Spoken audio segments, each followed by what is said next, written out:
Halo kawan-kawan, selamat datang di channel 1411. 4 tim sudah lolos ke babak perempat final UCL musim ini.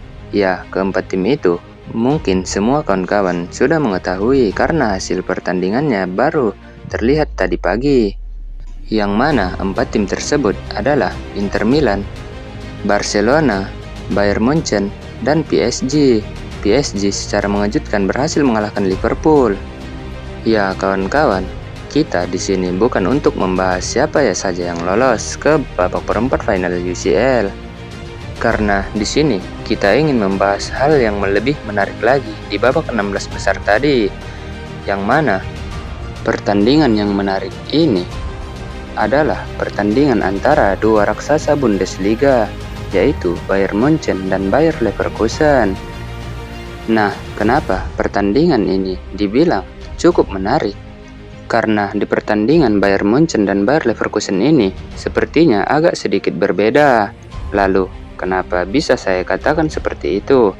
Nah, coba kalian bayangkan saja kawan-kawan, di saat leg kedua dimulai, laga belum sempat 10 menit. Pelanggaran sudah sering terjadi di 10 menit pertama. Bahkan wasit sampai mengeluarkan 2 kartu kuning kepada Bayern Munchen. Ya, kedua kartu kuning itu cuma didapatkan dari pihak Bayern Munchen. Yang mana Laimer saat mengejar Frimpong yang ingin melakukan counter attack. Tapi di sini Laimer hanya terjatuh sendiri. Tapi ya, Frimpong juga ikut terjatuh dan Laimer pun harus dihadiahi kartu kuning oleh wasit. Dan kartu kuning kedua Bayern Munchen dihadiahi kepada Kauman. Kauman juga harus rela dihadiahi kartu kuning oleh wasit. Dan ya kawan-kawan, kedua kartu kuning itu dikeluarkan wasit saat laga belum sampai 10 menit. Bahkan di laga ini Harry Kane juga mendapatkan kartu kuning dari wasit. Ya, kalian bayangkan saja kawan-kawan, apa tidak menegangkan pertandingan hal semacam ini? Memang di babak pertama leg kedua ini, pertandingan antara Bayern Munchen kontra Bayer Leverkusen masih bertahan 0-0. Di babak pertama ini, Bayer Leverkusen ingin menyerang habis-habisan pertahanan Bayern Munchen. Namun di awal babak kedua, Granit Xhaka dihadiahi kartu kuning oleh wasit. Memang di leg pertama babak 16 besar Liga Champions dimulai saat pertandingan Bayern Munchen dan Bayer Leverkusen dimulai. Wasit juga sudah sering mengeluarkan kartu di leg pertama, bahkan pihak Bayer Leverkusen harus dihadiahi kartu merah oleh wasit. Nah, di leg pertama Bayern Munchen yang bermain di kandang sendiri berhasil menyikat Bayer Leverkusen dengan skor 3-0. Nah, di saat wasit mengeluarkan kartu merah untuk Leverkusen, Bayer Leverkusen menjadi tidak berdaya di hadapan Bayern Munchen dan Leverkusen harus mengakui kekuatan raja Bundesliga tersebut. Nah, di leg kedua ini Leverkusen yang bermain di kandang sendiri. Di awal pertandingan leg kedua dimulai, Bayer Leverkusen tampil dengan penyerangan penuh terhadap Bayern Munchen. Mungkin Xabi Alonso berpikir karena penjaga gawang Bayern Munchen bukan Neuer, maka dia memerintahkan pasukannya untuk menyerang penuh Bayern Munchen. Sampai-sampai pasukan bertahan Munchen memang agak kewalahan atas serangan yang dibuat oleh Leverkusen. Tapi untung saja kiper baru Bayern Munich, yaitu Urbik, di pertandingan kali ini dia bisa dikatakan memang sudah agak matang. Dia bisa tampil cukup maksimal saat pasukan Leverkusen menggempur serangan ke gawangnya. Momen Urbik ini sangat banyak di laga ini ya kawan-kawan, yang membuat saya salut karena dia baru bermain di ajang Liga Champions dan baru saja direkrut oleh Bayern Munchen. Dia sudah memperlihatkan tajinya sebagai penjaga gawang kelas dunia, mana usianya pun masih sangat muda, yakni 21 tahun.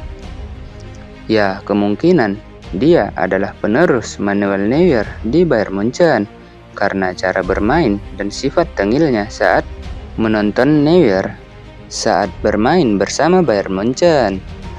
Nah, melihat serangan Leverkusen yang terus-menerus, pasukan Bayern Munchen pun sudah tidak tahan untuk menyerang juga.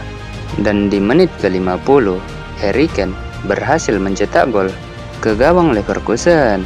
Nah, setelah Harry Kane mencetak gol, perubahan alur pertandingan masih tidak berubah. Leverkusen masih saja berusaha untuk menembus pertahanan Bayern Munchen. Ya, bagaimana tidak untuk full menyerang.